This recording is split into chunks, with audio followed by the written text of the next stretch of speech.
ভুটানের অ্যাম্বাসেডর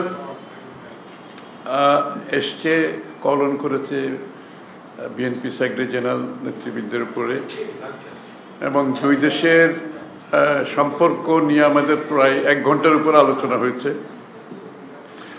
দুই দেশের অর্থনৈতিক সম্পর্ক আমাদের সবসময় ভালো ছিল ভুটানের সাথে, এবং আমাদের সময় অ্যাকচুয়ালি ভুটানের সাথে আমাদের ভুটানের যে সবজি এখানে আমদানি হতো ওটার উপর আমরা ডিউটি তুলে দিয়েছিলাম, যার কারণে ভুটানের সাথে আমাদের বাণিজ্য বৃদ্ধি পেয়েছে। এবং সামনের দিকে আমরা আলোচনা করেছি, সামনের দিকে ভুটান বাংলাদেশের মধ্যে এফটিএ ফ্রি ট্রেড এগ্রিমেন্টের মাধ্যমে আমরা এটাকে আরও বড় পরিসরে নিয়ে যেতে চাই আগামী দিনে।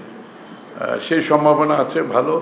ভুটান থেকে ওনারা প্রস্তাব করেছেন আগামী দিনে হাইড্রো ইলেকট্রিক পাওয়ার বাংলাদেশে রপ্তানি করার সুযোগ আছে, ওনারা সেদিকে নজর দেবেন। আমরাও বলেছি আমরা একসাথে কাজ করার এখানে সুযোগ আছে, কারণ ভুটানের হাইড্রো ইলেকট্রিক পাওয়ারের সক্ষমতা আছে প্রায় 30,000 মেগাওয়াটের মতো, উইচ ইজ ভেরি বিগ। এখন মাত্র 5,000 ওরা সোফার এক্সপ্লয়েট করেছে।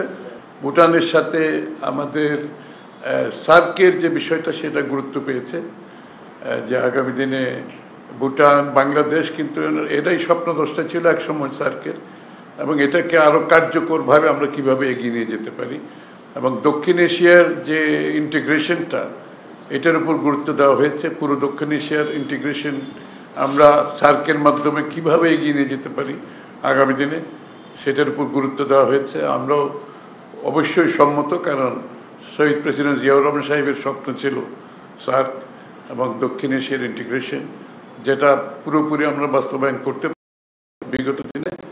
আগামীতে এটার এই সম্ভাবনাকে আমরা সবাই মিলে কাজে লাগাবো দক্ষিণ এশিয়ার ইন্টিগ্রেশনের উপরে।